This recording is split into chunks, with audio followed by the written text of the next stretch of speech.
You cannot allow your inner critic to stand in the way of your greatness.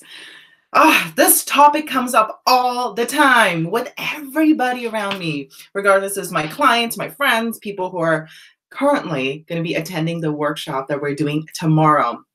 So this conversation has been inspired by the interactions I've had with a few participants that are going to be attending the 3-day workshop that we're doing in Toronto. And one of them was just like, oh, I have this inner voice. It keeps talking to me and it keeps saying that, can I actually do this? Oh, I'm so nervous. I don't know what it is and what's going to happen and how things are going to work out. Those are all our fears. And our fear is always somehow, this is what I have seen in my coaching practice and the patterns I've seen. All the fears that we have, fear of failure, fear of success,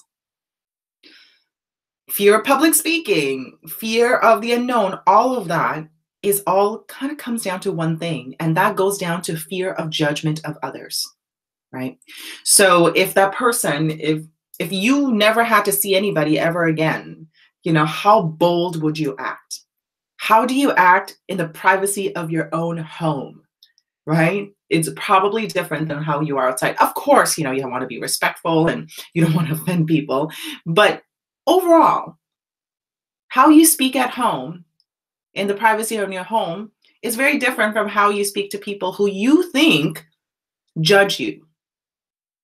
So I do want to share a really funny, it's like actually a really fun little tip in how to silence your inner critic. Yeah, sure, you could meditate on it, you could like dig really deep into the root cause of where it's coming from, but this is for you when you are feeling nervous, and in the moment you need to just stop that nervousness and turn that into excitement and turn that into love for yourself and love for the thing that you're doing. So that is to nickname your inner critic. So as you guys are watching, you probably know what I'm talking about. You know, that voice that tells you, oh, you can't do this. You're not qualified. You're not pretty enough. Everybody else is better than you. You have failed so many times. What makes you think that you're not going to fail again? You know that voice, that annoying voice that talks to you all the time. Now nickname it. I'm not going to tell you guys what because I have a nickname for her too. Nickname it. I think we have talked about this before. Nickname your inner critic. Say you call your inner, I'm trying to think about the audience that's watching. I don't want to use that name as a nickname. Say your inner critic's name is okay, I guess I have to talk about my inner critic's name. So my inner critic's name is Susan. And I don't know where I came up with that name, and sorry for any Susans that are out there. I nicknamed her a long time ago when I used to do crisis line counseling, and I had a lot of fear that kind of emerges because I would think, well, you know, I'm not a psychiatrist. I'm not qualified. What if I can't help people? What if, you know, I fail? What if all of these things kept on coming back? And I nicknamed her Susan. And as soon as I named her, I humanized her in a sense that I felt a lot of love and compassion for my inner critic. And that's a thing. You know, you could have different ways of dealing with the inner critic. You could really really channel that darkness and really, you know, help you to empower you. Or you could do what I do is I think about Susan. I was like, she is just afraid. She worries a lot and she is just afraid. And I just give her a lot of love. And I look at Susan, I was like, you know what? I wish you to be happy. I want you to be happy. And yes, this is bold and this is scary. And I understand that. And we're going to work on this together. And it's going to be amazing. And once I started doing that, I found that not only did I start developing a lot of love for myself, and I started developing a lot of love for other people. And I started doing bolder things. I started doing more courageous things. And every time Susan comes back, I said, I wish you love, Susan. You're going to be just fine. And we're going to do this together. So This is a very different way of looking at it. You guys can try it anytime you feel that inner critic coming out. You're doing something that's really important. The reason why the inner critic comes out is because it's trying to protect you. Because you're doing something that is outside of your comfort zone, and your body is telling you, it's like, if you do this, we're gonna die. You're not gonna die. It's gonna be fine. Okay? It's you're gonna be just fine. So really just giving it a lot of love and knowing that you're going to be able to do this together. So try it. Try it today. At this point, I'm going to walk over to chat to see what you guys have got. If you have any questions, any comments, please let me know. What am I doing here?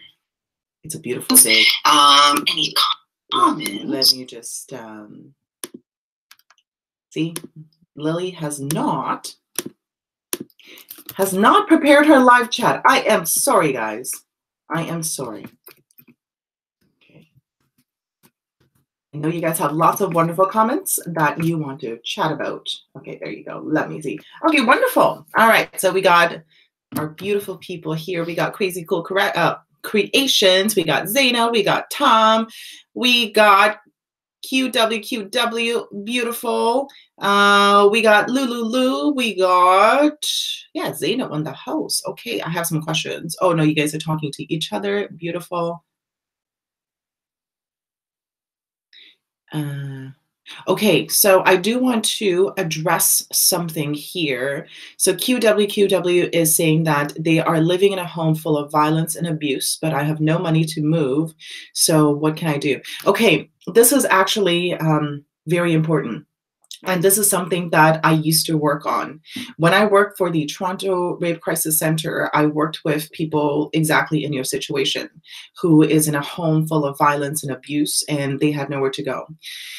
So I don't know where you live, but in a lot of areas in your city or in your country, look up places that will help you.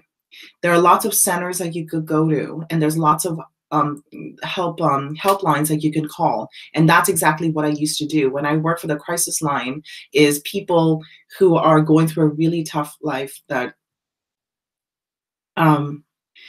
sorry, my voice is a little bit shaky because it's bringing up a lot of past emotions when I used to do this kind of work. And I do really feel your pain. I do. So there are people that are going to help you. There are centers. Google it. If you want QWQW, please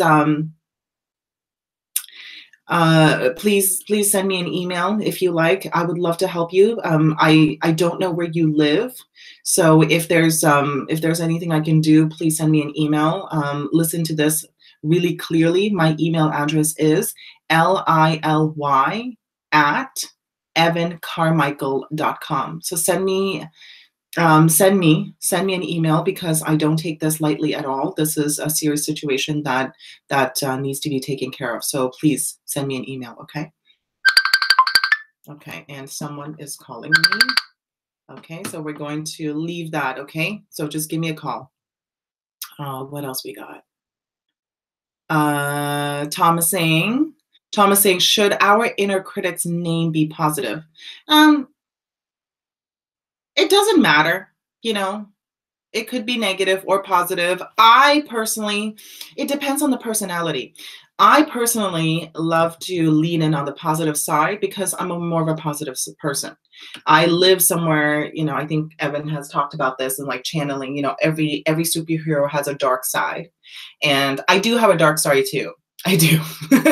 But it's about like, I don't even know. Probably like 2 to 5% of the time I'm in a negative space, but I'm most of the time happy. So it's really up to you. This is about you really silencing your inner critic. So if you want to make it negative, that's fine. If you want to make it positive, it's fine too. It's completely up to you. Okay. And what else? I think that's it, you guys. Oh, Denver and Nadu, so nice to see you. I haven't seen you in a while. Hope everything is doing amazing. I think you are in Australia, I believe. So I hope everything is going amazing there as well. Okay, what else? How to balance our inner critic, says Avria Hearts. I don't know what that means. How to balance your inner critic. Your inner critic will come out, and it's not something that will go away ever. It's something anytime you stretch your comfort zone, it's going to come out. And the way I have done it is, which what I talked about earlier, is nicknaming them. Nicknaming them something positive, something negative, it doesn't really matter. And what I have done that really works is that I give my inner critic a lot of love. A lot of love. It's going to be okay. Everything is going to be fine. You're just worried right now. You're worried for me, and you're being protective over me. And that's how I do it. Okay. All right. I think that's it. All right, guys. Have an amazing day, everyone. Enjoy your life. Enjoy your day.